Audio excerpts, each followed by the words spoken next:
Para esta mañana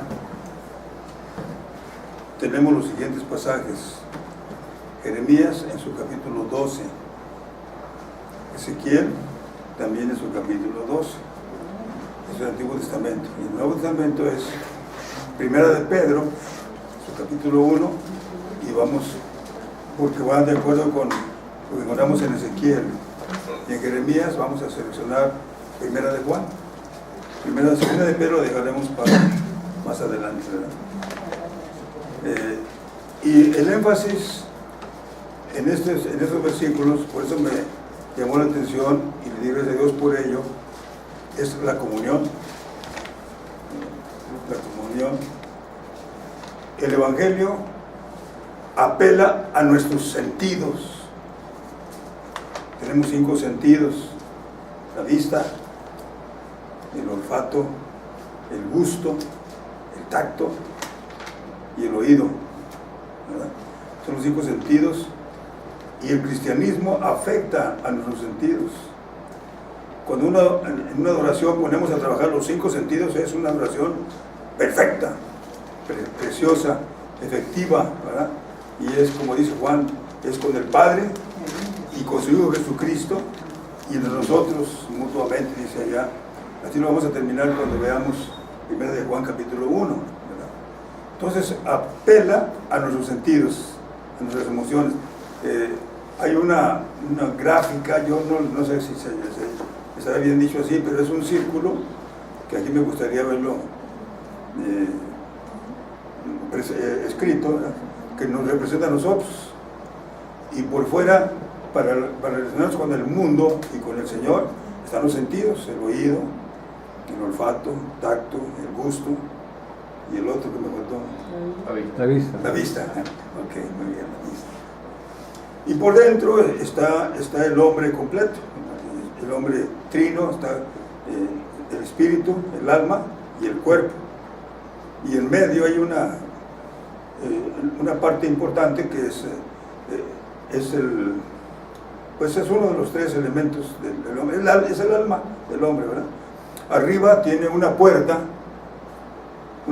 que se abre nada más de adentro, de afuera no se abre, nada más por dentro, tiene su picaporte, pero por dentro. Por eso el Señor dice: aquí estoy a la puerta y llamo, si alguno oyere mi voz y abrir la puerta, entraré a él y cenaré con él y él conmigo. Y la parte de abajo, esa tiene acceso al infierno, al diablo. El diablo no necesita tocar, ese se mete, ¿verdad? Trae bien muy metido el diablo. Solemos decir de cuando una persona está exasperada, ¿verdad? Trae muy bien metido el diablo, sí se metió. ¿Y cuántos pueden entrar ahí dentro de un círculo de eso? ¿Cuántos pueden entrar? ¿Se acuerdan cuántos entraron en el demoniado gadareno? Eran 6,000 demonios dentro de él, que se metieron después en 6,000 marranos y se fueron allá al despeñadero, al mar, como notamos en la historia aquella que algún día veremos, ¿verdad? Ahorita tenemos que centrarnos en lo que encontramos aquí en Jeremías y luego en Ezequiel. Así que vamos a empezar con Jeremías en su capítulo 12.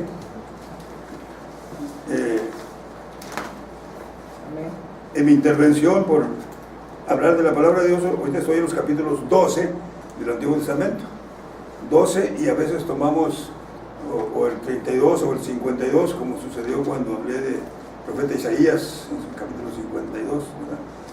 Muy bien, aquí en Jeremías, en su capítulo 12, está diciéndole el profeta al Señor: justo eres tú, oh Jehová, para que yo dispute contigo. Sin embargo, alegaré mi causa ante ti. ¿Por qué es prosperado el camino de los impíos y tienen bien todos los que se portan deslealmente? Los plantaste y echaron raíces, crecieron y dieron fruto. Cercano estás tú en tus bocas, pero lejos de sus corazones. Y eso lo encontramos en la realidad, ¿verdad? Millonarios que no conocen a Cristo, y acá pobres que no tienen ni en qué caerse muertos, ¿verdad?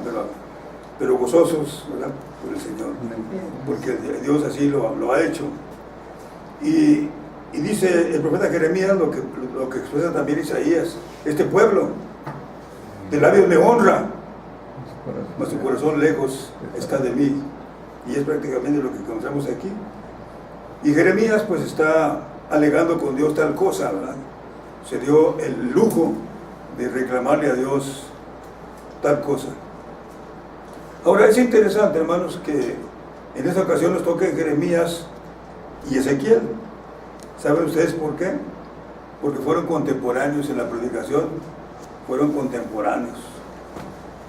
Nada más que Ezequiel profetizó en Babilonia y Jeremías profetizó en Jerusalén. Y los dos tenían el mismo tema. Fueron contemporáneos, decía ustedes. Nabucodonosor, cuando puso sus hijos en Judá, en el pueblo de Israel, cuando puso sus hijos, dijo: me voy a traer, para empezar, a los más destacados, a los jóvenes más destacados que haya ahí, para que formen acá el grupo de mis jóvenes que adivinan. Y en ese primer viaje se llevó a Daniel, a Mesac y Abednego. Bueno, los otros nombres: Sadrach, Mesac y Abednego. Que era el nombre pagano que Nabucodonosor les puso, pero ellos eran Misael, Ananías y Azarías, si no se había equivocado en uno de esos nombres, ¿no? Entonces se los llevó Nabucodonosor. Y lo interesante del caso es que Dios había seleccionado a Babilonia para darles una buena lección a su pueblo. Babilonia se convirtió realmente en un instrumento en las manos del Señor para disciplinar al pueblo de Israel, y Dios permitió que se los llevara cautivos. Y todo lo hizo por la buena Nabucodonosor, y fue longánime con los judíos.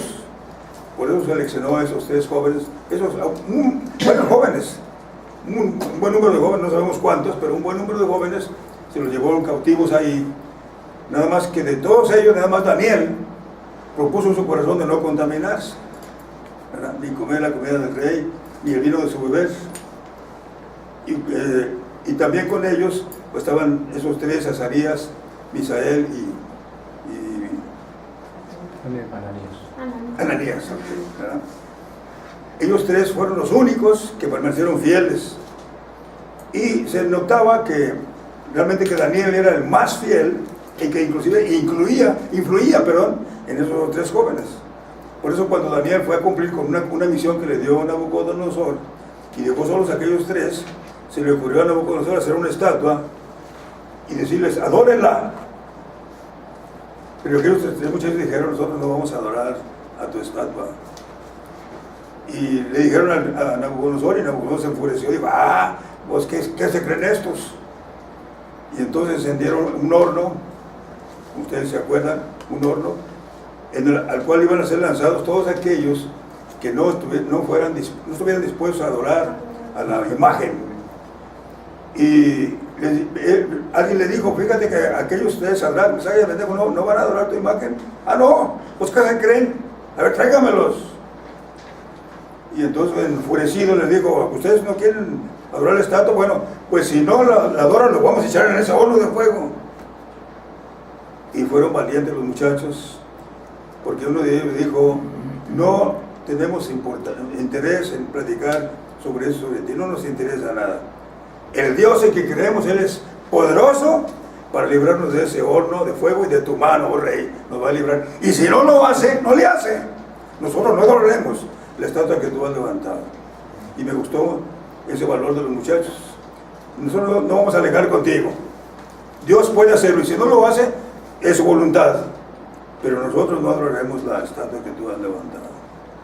Aprovechando Nabucodonosor que no estaba allí el que influía en ellos, según parece, ¿no? Bueno, pero bien, demostraron su valor, y en cierto momento en que estaban los muchachos allá sufriendo, no sufriendo, sino dentro del horno de fuego, donde si una persona se acercaba al horno pues unos 10 metros se cocía. Sin embargo, los tres aquellos andaban allá paseándose dentro del horno de fuego, y lo más hermoso que un cuarto se sumó a ellos, ¿verdad?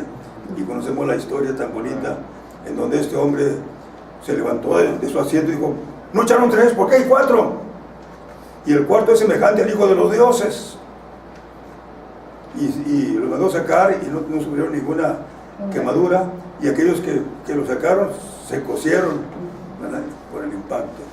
Bueno, pues esto es lo que pasaba en Babilonia, que era el instrumento de las manos del Señor para corregir al pueblo de Israel, y allí predicaba Ezequiel, y Jeremías estaba allá en Judá predicando, ¿verdad?, por supuesto. Y aquí le dice: bueno, ¿por qué, Señor, prosperan aquellas gentes? Muchos de ellos te tienen en su mente, pero no acá, en su corazón, y sin embargo los prosperas en gran forma. Y es lo que, de eso nos encontramos rodeados, ¿verdad?, de gente que no conoce al Señor, pero sí son dueños de mucho dinero. Y vamos a ver ahora Ezequiel, en su capítulo 12.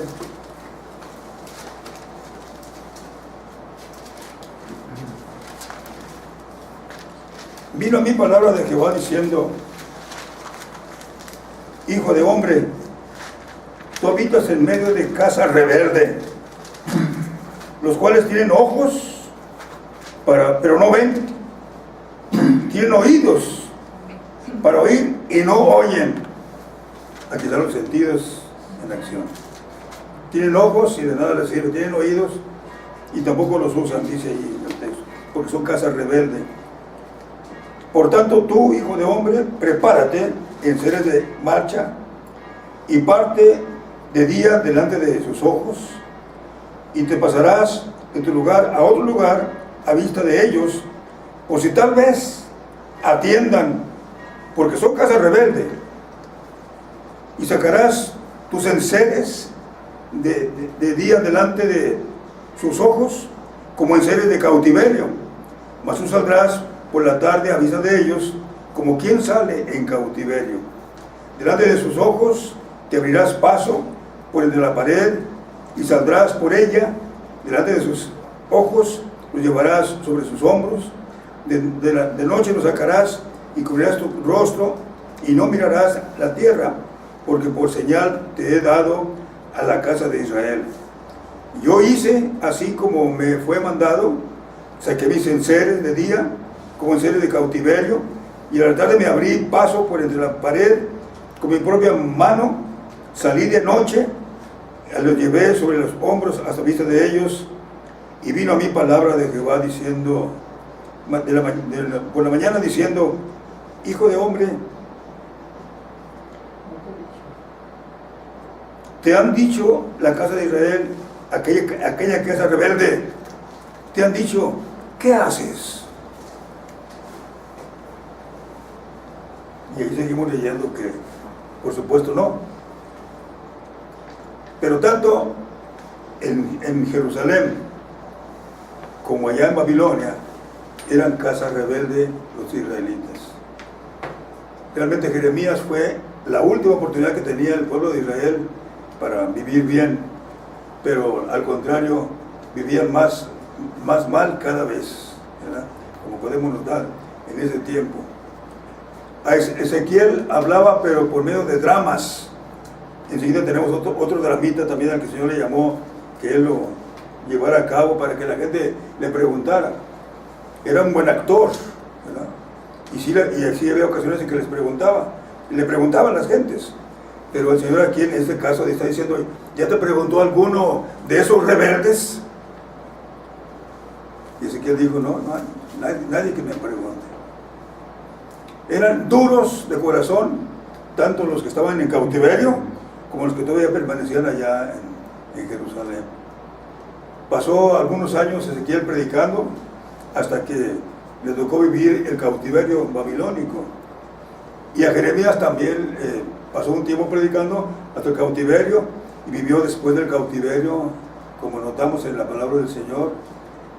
Por cierto que Jeremías hablaba a la gente de su tiempo que fueran leales al rey de Babilonia, ya que Dios los iba a utilizar como un instrumento para darles disciplina, pues que ellos por lo menos vivieran bien y aceptaran todo lo que el rey con amabilidad les concedía, porque fue benévolo con los judíos, hasta que lo hicieron enojar. Hubo un rey que lo hizo enojar. Él vino para llevarse, en el primer grupo se llevó a Daniel y sus 3 amigos y a muchos jóvenes, de los cuales nada más 4 permanecieron fieles. Y unos 6 años después volvió a hacer otra redada a Babilonia, pero ahora pensó en traerse gente religiosa y se trajo consigo a Ezequiel, que era de la familia sacerdotal, para que él sirviera ya de enseñanza a ese pueblo rebelde. Pero notamos que ellos no quisieron escuchar a Ezequiel. Dios le dijo, bueno, pues entonces actúa, para que ellos aprendan a través de la actuación. Y es interesante ver cada cosa que hizo Ezequiel, ¿verdad?, para prevenir al pueblo aquel rebelde, pero nunca le hicieron caso. Y a Jeremías tampoco le hicieron caso. Al contrario, pensaron que Jeremías, para que ustedes y yo tengamos una idea, más o menos, le hacía al malinchismo. Lo que decía aquí la Malinche, ellos pensaban que lo estaba haciendo también allá en Jeremías, hablando en favor de Babilonia, y lo acusaban de traidor, y pobre Jeremías, lo echaron en la cárcel muchas veces. En una de ellas lo echaron en una cisterna, en donde le llegó el cieno hasta acá. Tenía que estar así, haciéndole así para no morir allí asfixiado por el lodazal de aquel pozo, porque él estaba hablando acerca de que fueran leales a Babilonia, que obedecieran al Señor, y lo pusieron preso varias veces. Alguien por ahí tuvo compasión de él y lo sacaron, ¿verdad? Lo sacaron de ese lugar, pero siempre en cárcel, viviendo a base de pan y agua, ¿verdad? Y cuando estaba en la prisión le dijo el Señor, Jeremías, clama a mí y te responderé y te enseñaré cosas grandes y difíciles que tú no sabes. Jeremías 33:3, no tiene ahí anotado, ¿verdad?, por supuesto. Pero así pasó con Jeremías.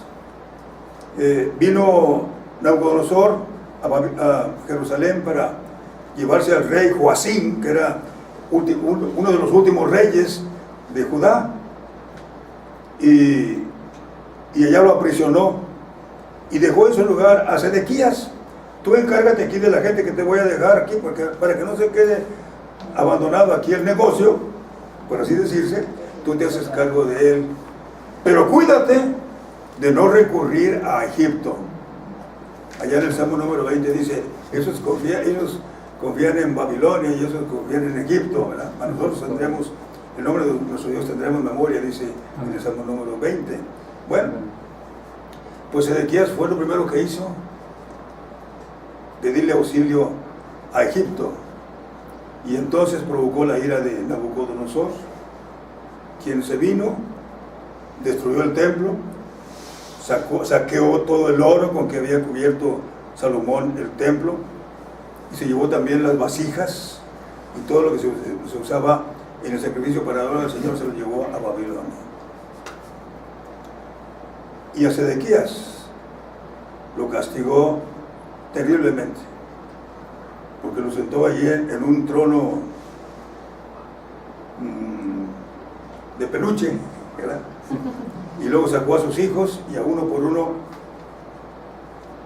lo degolló en su presencia. Los hijos de Sedequías murieron degollados, y luego ya él sufrió el que le sacara los ojos el rey babilónico, porque estaba enfurecido porque se había burlado de él, y así estuvo hasta que murió Sedequías.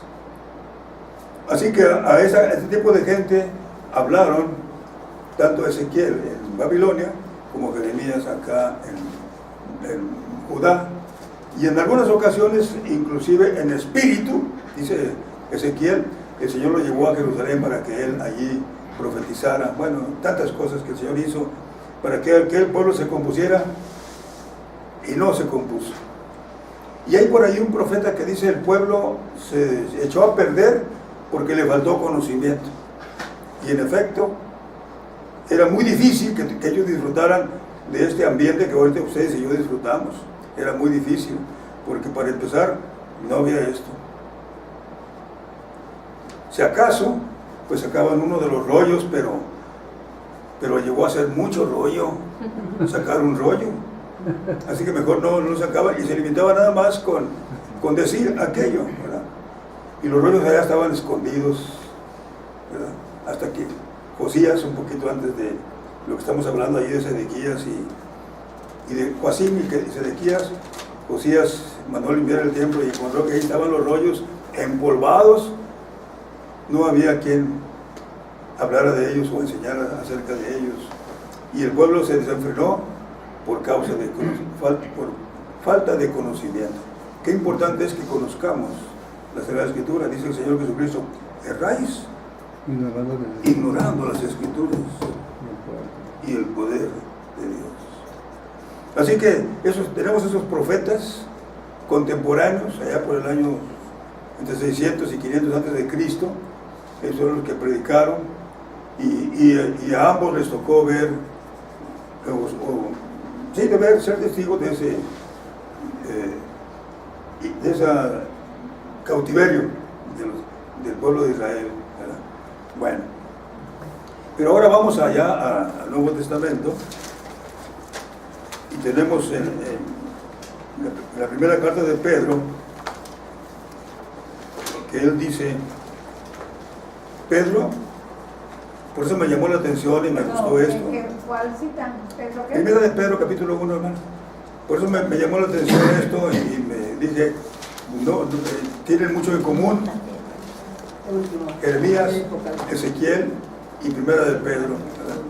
Porque dice allí Pedro, apóstol de Jesucristo, a los expatriados de la deportación en Ponto, en Galacia, Capadocia, Asia y Bitinia, gente que había sido expatriada de allá de su tierra, ¿verdad? De Jerusalén, y que estaban esparcidos en algunas partes del mundo.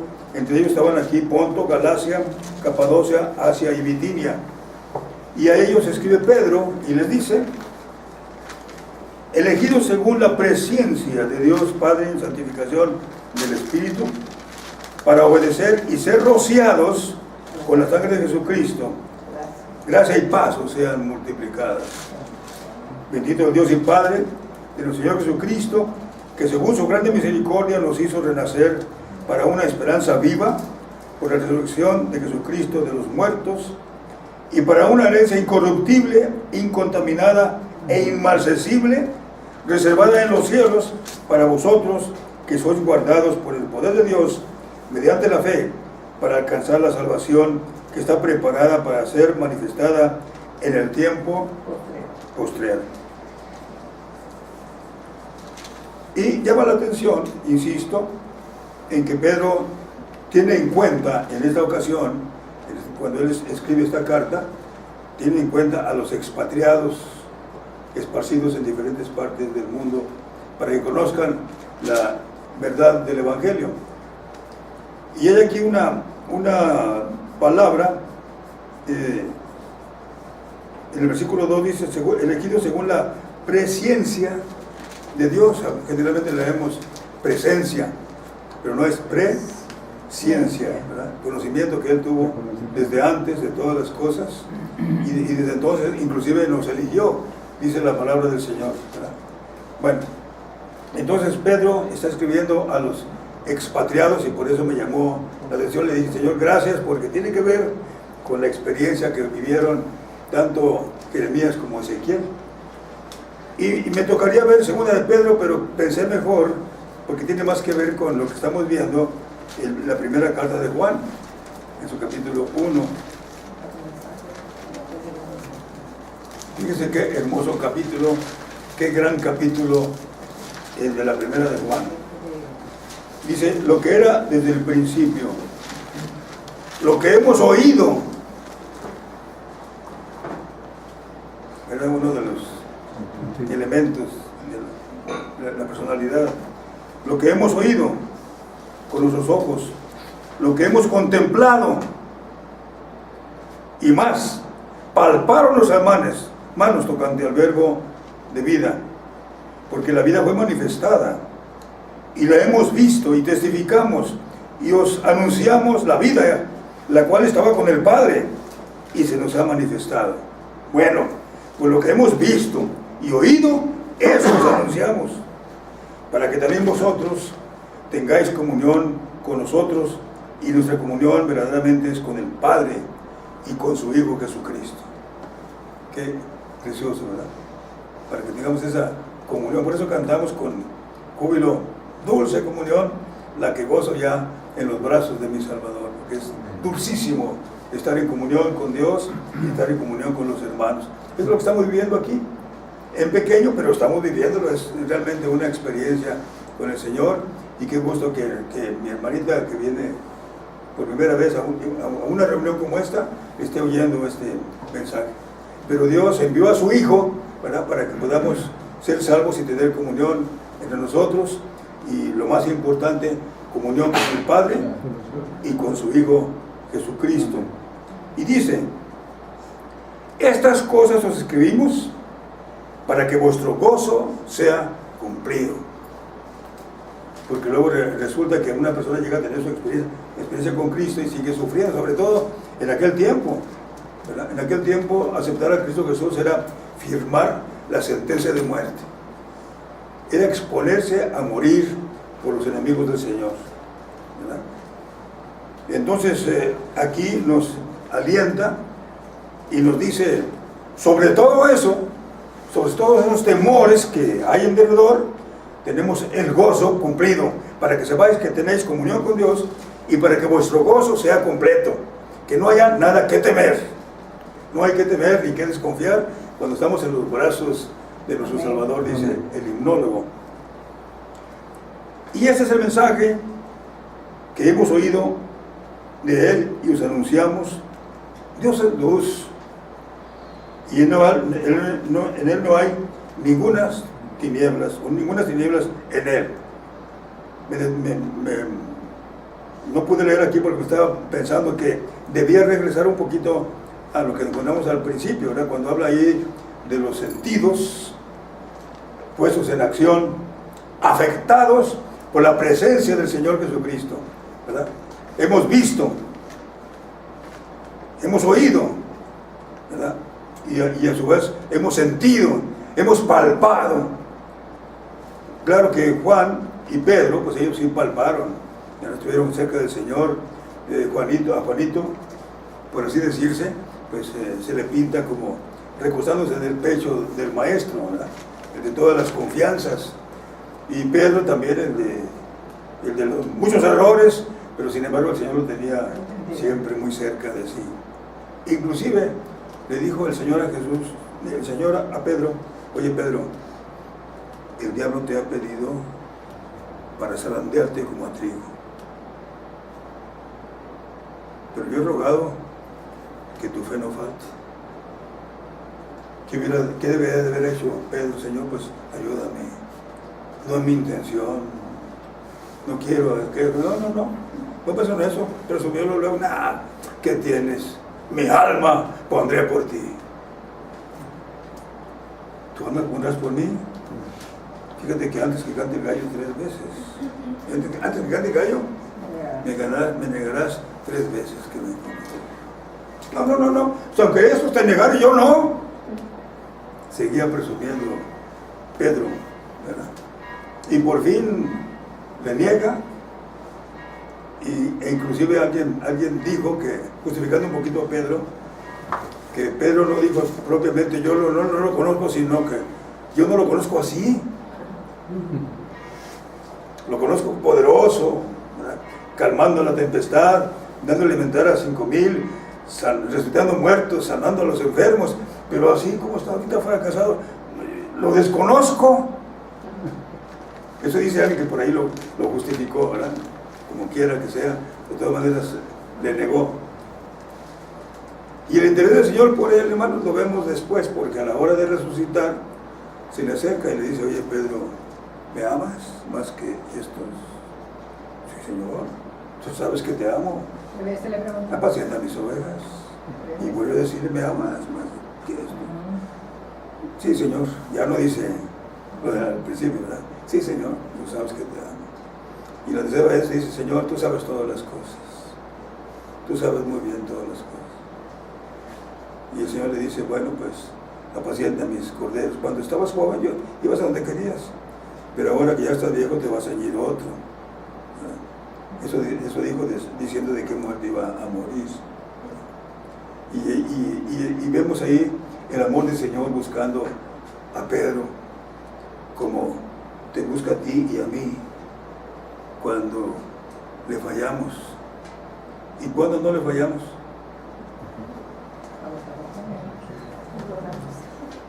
Cada rato estamos fallando. Y Él nos busca, y vamos a ver lo que dice aquí más adelante. Ese es el mensaje que habéis oído de Él, y os anunciamos: Dios es luz, y no hay ninguna tinieblas en Él. Si decimos que tenemos comunión con Él y andamos en tinieblas, mentimos y no practicamos la verdad. Qué claro, qué terrible lo que el Señor nos dice. Era para que cualquiera dijera: pues entonces no se puede. Pero sigue diciendo el Señor, para la alabanza de su nombre: pero si andamos en luz, como Él está en luz, tenemos comunión unos con otros. Y miren qué bonito: la sangre de Jesucristo, su Hijo, nos limpia de todo pecado. Ahí nos detenemos un poquito más y pensamos en que, por la misericordia de Dios, nosotros, aunque poquitos, somos el cuerpo de Cristo, porque así nos conceptúa el Señor a las diferentes iglesias, como cuerpo de Cristo, ¿verdad? Claro, lo somos todos en general, pero Él en su concepto también considera así a la congregación. Es su cuerpo.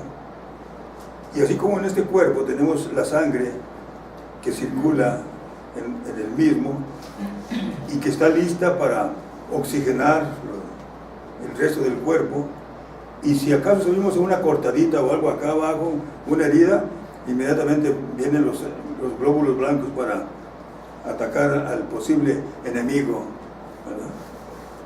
Así que la sangre de Jesucristo, su Hijo, nos limpia de todo pecado. Bendito sea su nombre. Amén. Y sigue diciendo: y si decimos que tenemos comunión, que no tenemos pecado, nos engañamos a nosotros mismos y la verdad no está en nosotros. Si confesamos nuestros pecados, qué bonito, Él es fiel y justo para perdonar nuestros pecados y limpiarnos de toda maldad.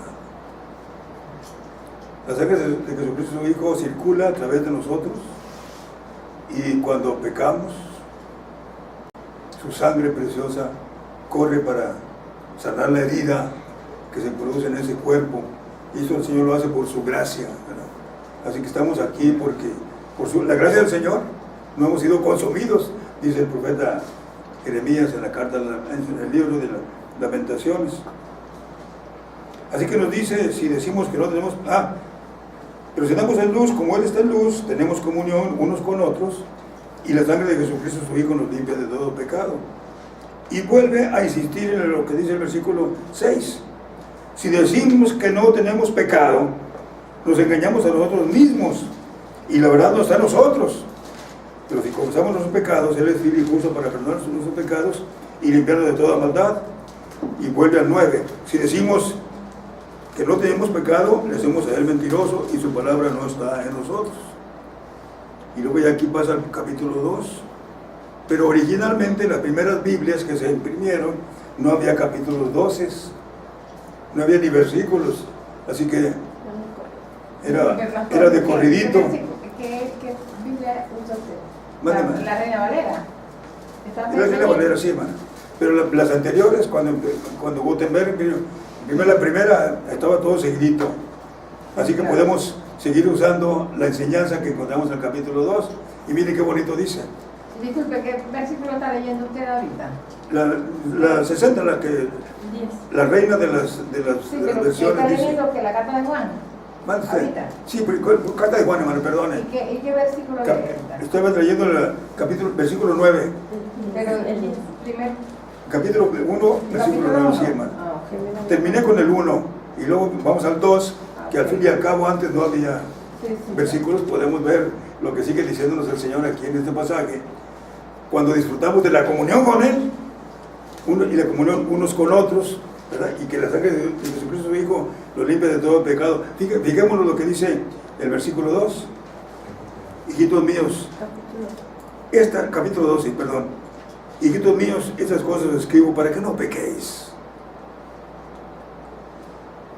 Y gracias a Dios porque no se queda ahí.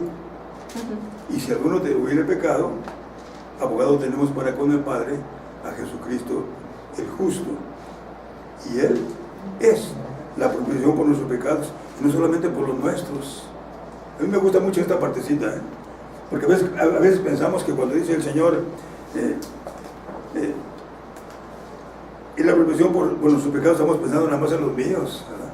En los de aquel no, en los de aquel no señalé para allá, pero luego pensamos, no, con aquel no, conmigo sí, el Señor es buena gente conmigo, a mí sí me aguanta, pero aquel no. Y la palabra del Señor nos dice algo muy hermoso, ¿verdad? Y Él es la propiciación por nuestros pecados, y no solamente por los nuestros, sino también por los de todo el mundo. Amén. Y en esto sabemos que nosotros le conocemos si guardamos sus mandamientos. El que dice, yo le conozco, y no guarda sus mandamientos, el tal es mentiroso, y la verdad no está en él. Pero el que guarda su palabra, en este verdaderamente el amor de Dios se ha perfeccionado. Por eso sabemos que estamos en Él. El que dice que permanece en Él, debe andar como Él anduvo, y sigue la palabra de Dios. Pero qué hermoso, hermanos, es reunirse uno como cristiano, estar en comunión unos con otros. Pero déjame terminar con el Salmo 133. Es como el buen óleo, el cual desciende sobre la barba de Aarón y baja hasta el borde de sus vestiduras. Como el rocío de Hermón, que desciende sobre los montes de Sión también, porque allí envía Jehová bendición y vida eterna. Y vemos en muchas de nuestras reuniones que mucha gente nace otra vez. Cuando está en un culto, un mensaje evangelístico, invitación, ahí tienen una experiencia con Cristo Jesús, porque el Señor le place que allí conozcan muchas gentes a Jesús como su Salvador personal. Así que, hermanos, gracias a Dios por esta comunión de que disfrutamos, ¿verdad? Gracias al Señor, y gracias a Dios porque aquí, los que estamos aquí, hemos confiado en el Señor, y yo creo que nuestra amiguita en esta mañana dice, yo también quiero de esto, ¿verdad que sí? También quiero de esta comunión y de este Cristo tan maravilloso, cuya sangre nos limpia de todo pecado. Gracias a Dios. Pónganse en pie, hermano, y oramos.